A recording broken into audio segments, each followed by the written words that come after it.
আমরা রাজনীতি নিয়ে প্রায় কথা বলি। যিনি রাজনীতি তেমন কিছু বোঝেন না তিনিও কথা বলেন, যিনি বোঝেন তিনি তার মতো করে কথা বলেন। আমরা যারা সাধারণ মানুষ আমরাও রাজনীতি নিয়ে কথা বলতে এবং কথা শুনতে পছন্দ করি।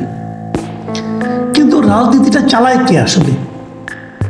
আমরা যারা একেবারে সাধারণ মানুষ, তাদের জীবনে ক্ষমতায় আওয়ামী লীগ আসলো না বিএনপি আসলো না জামায়াত আসলো নাকি অন্য কেউ আসলো নাকি অন্তর্বর্তীকালীন সরকার নির্দলীয় একটা সরকার তারা ক্ষমতায় থাকলো, সেটা যতটা গুরুত্বপূর্ণ তার চেয়ে কি বাজারের কি অবস্থা, জিনিসপত্রের দামের কি অবস্থা এবং কোথাও যেতে গেলে আইন শৃঙ্খলার কি অবস্থা, সেগুলি কি আমাদেরকে বেশি প্রভাবিত করে না? করে। অর্থনীতির কি অবস্থা সেটাও আমাদেরকে প্রভাবিত করে। একটা কথা মাথায় রাখবেন, মুখে আমরা যে যাই বলি না কেন, রাজনীতির কথা বলি, জিন্দাবাদ বলি, মুর্দাবাদ বলি, যাই বলি না কেন, সব কিছুর মূলে কিন্তু অর্থ। টাকা পয়সার কি অবস্থা, আপনার পকেটের কি অবস্থা? আপনার পকেটে যদি 10 টাকা থাকে তাহলে কিন্তু আপনি হেঁটে যাবেন, আপনি কিন্তু গাড়িতে ওঠার কথা চিন্তা করবেন না।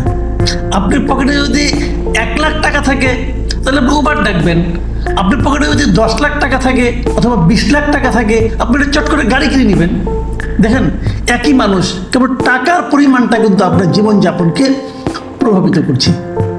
টাকা পয়সার কি অবস্থা ভাবেন তো। করোনার পর আপনি বলেন কয়েকটা বেসরকারি চাকরিজীবীদের বেতন বেড়েছে? কয়টা? একটাও পাবেন না। বরং চাকরিচ্যুতি হচ্ছে অনেকের, চাকরি চলে যাচ্ছে। অথচ তার উপর তো একটা সংসার নির্ভরশীল ছিল, সেই সংসারটা তাহলে কি অবস্থা? সরকার যেটা করছে, সরকারি কর্মচারীদের এখন মহার্ঘ ভাতা দেওয়ার কথা বলছে এবং এই মহার্ঘ ভাতার জন্য বাজেটে টাকা রাখার কথা বলছে। সরকারি কর্মকর্তাদের কিন্তু নানা রকম অজুহাত থাকে। মনে করেন সরকারি কর্মচারীরা ঘুষ খায়, এটা এখানে একটা নিয়মে পরিণত হয়েছে। আপনি যে কোনো সরকারি অফিসে যাবেন, আপনি ঘুষ ছাড়া কোনো কাজ করতে পারবেন না। জিনিসপত্রের দাম বাড়লে ঘুষের রেট বেড়ে যায়, তারপরেও তাদের পোষাচ্ছে না, তাদেরকে মহার্ঘ ভাতা দিতে হচ্ছে। যারা বেসরকারি চাকরি করেন তাদের মহার্ঘ ভাতার দাবি কেউ করতে পারছেন?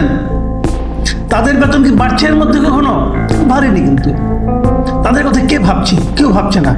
সরকারকে মনে হচ্ছে তারা যেন সরকারি কর্মচারীদের সরকার, সাধারণ মানুষের সরকার নয়। সংকট তীব্র হচ্ছে। অর্থনীতির অবস্থা কি, ব্যবসা বাণিজ্যের অবস্থা কি?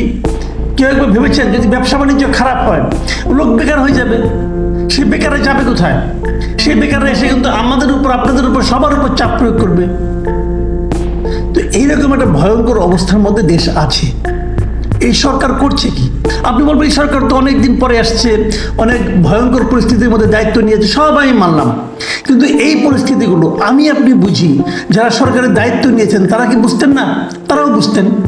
বোঝার পর তারা এইগুলির সমাধানের জন্য কি কি ব্যবস্থা নিয়েছে সেই প্রশ্নটাকে আমরা করব না? আমি আপনাদেরকে জাস্ট কয়েকটা নিউজের শিরোনাম একটু পড়ে শোনাতে চাই, তাহলে আপনি বুঝবেন। এটা সবগুলি নিউজ কিন্তু এই গত 2-3 দিনের নিউজ। বিশেষ করে গার্মেন্টস ফ্যাক্টরি নিয়ে ওরা লিখেছেন যে গার্মেন্টস ফ্যাক্টরিতে গত 1 বছরে কতগুলি কোম্পানি আপনার বন্ধ হয়ে গেছে। প্রায় 140টি কোম্পানি বন্ধ হয়ে গেছে এবং সেই 140টি কারখানাতে 94,000 শ্রমিককে ছাঁটাই করা হয়েছে। এর সঙ্গে সর্বশেষ যোগ হয়েছে বেক্সিমকোর আরও 15টা-16টা কোম্পানি এবং এখানেও ছাঁটাই হয়েছে প্রায় 40,000 কর্মী। সব মিলে ছাঁটাই কত? মানে 1,34,000 শ্রমিক ছাঁটাই হয়েছে গত এই কয়েক মাস। এই লোকগুলি গেল কোথায়? যদি 1.5 লাখ কর্মী ছাঁটাই হয়ে থাকে, এই 1.5 লাখ কর্মীর সঙ্গে কত লাখ মানুষ জড়িত? প্রত্যেকটা কর্মীর সঙ্গে 4 জন ধরেন আপনার, তাহলে কি হবে?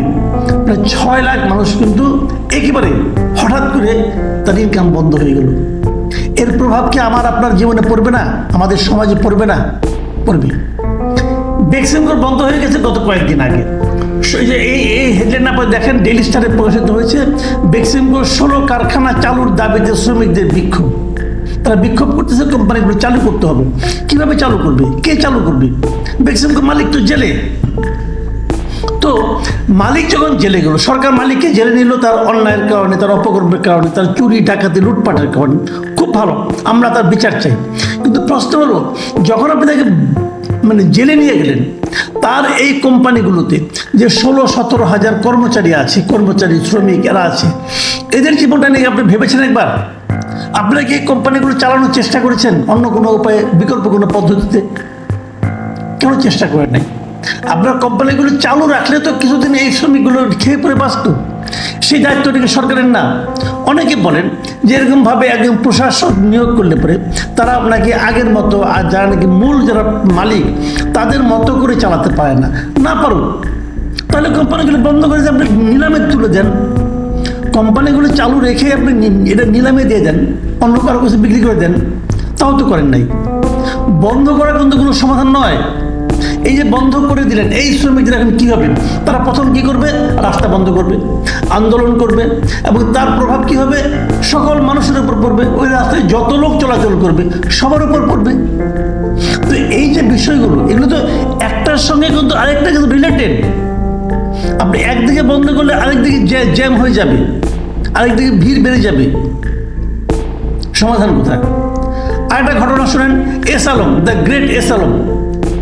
বাংলাদেশের ইতিহাসে মনে হয় এই এক জিনিস, এই মাটিতে জন্ম নিয়ে এই দেশটাকে মনে হয় চমকিত করে দিছে। এই হয়তো আল্লাহ হয়তো নিজেও চিন্তা করছে, এটা আমি কি পয়দা করলাম এই সাইফুল আলমকে। এমন ভয়ঙ্কর মানুষ পৃথিবীতে আর হয় কিনা সন্দেহ। এই দেশ থেকে সে পর্যন্ত প্রায় 1.25 লাখ কোটি টাকা সেই দেশ থেকে নিয়ে চলে গেছে বাইরে। এই দেশের যার জন্ম, কিন্তু এই দেশের মাটিতে তার জন্ম। আমার মনে হয় এই জন্য এই দেশের মাটি এখন দুঃখ করছে যে এইরকম ভয়ঙ্কর একটা প্রাণীকে আমি এই দেশের মাটিতে কি করে জন্ম দিলাম। সে সালাম এখন এই দেশের কে স্বীকার করে না, সে দেশের নাগরিকই না, সে এই দেশের নাগরিকত্ব ত্যাগ করেছে। মানে কত বড় শয়তান হতে পারে, কত বড় ইবলিস।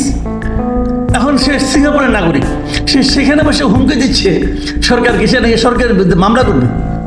যে চোর প্রায় 1.25 লাখ কোটি টাকা এই দেশ থেকে বের করে নিয়ে গেল,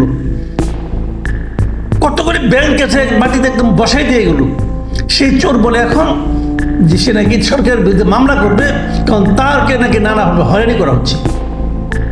এটাকে বোধহয় বাংলা ভাষায় বলে যে চোরের মার বড় গলা। এই বড় গলা এই কথা বলতেছে।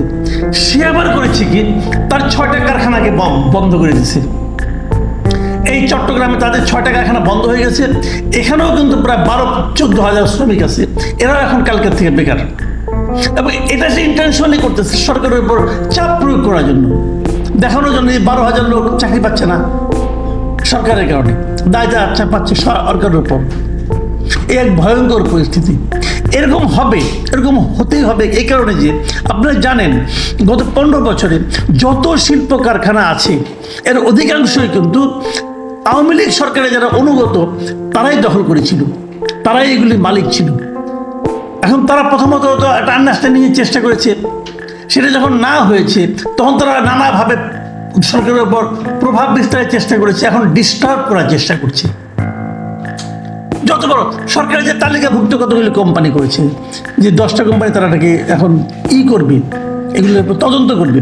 আপনি দেখবেন প্রত্যেকটাই কীভাবে করে। এগুলো নিয়ে আমি ভাবছি আগামীতে এই 10টা কোম্পানি কে কী অপকর্ম করেছে তারা একটা ফিস্ট দেওয়া যায় কিনা, এটা আমি ভাবছি আগামীতে হয়তো করবো। আজকে হয়তো করতাম, কিন্তু অনেক বড় হয়ে গেছে, এই জন্য আর আজকে করছি না। কিন্তু একটা কথা ভাবেন আপনি, এরা এখন কি করছে? এরা এখন সরকারকে অস্থির করে তুলতে যাচ্ছে, অস্থিতিশীল করে তুলতে যাচ্ছে। এটা চাপে, এটা স্বাভাবিক। আমার কথা হলো, এই যে চাপে, এই বিষয়টা সরকার কেন আগে খেয়াল করেনি?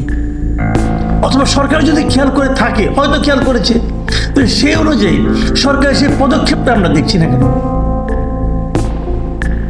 কেন দেখছি না?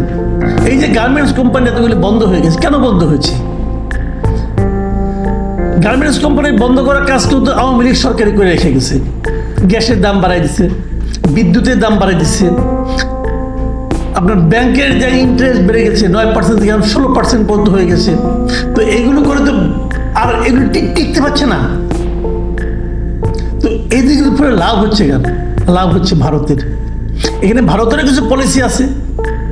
এখন এই সবগুলো বিষয় বিবেচনায় নিয়ে যেভাবে একটা অন্তর্বর্তীকালীন সরকারকে মোকাবেলা করার জন্য পদক্ষেপ নিতে হতো, তা কি আমরা দেখছি? আমি একজন ব্যবসায়ীকে জিজ্ঞাসা করেছিলাম যে এরা তো মোটামুটি তুলনামূলকভাবে সৎ আছে, এরা তো চোরকে সাপোর্ট দিচ্ছে না, তাহলে এরা পারবে না কেন? উনি একটা কথাই বললেন, দেখেন এই সমস্ত ক্ষেত্রে দরকার তড়িৎ সিদ্ধান্ত, তড়িৎ সিদ্ধান্ত এবং তড়িৎ বাস্তবায়ন।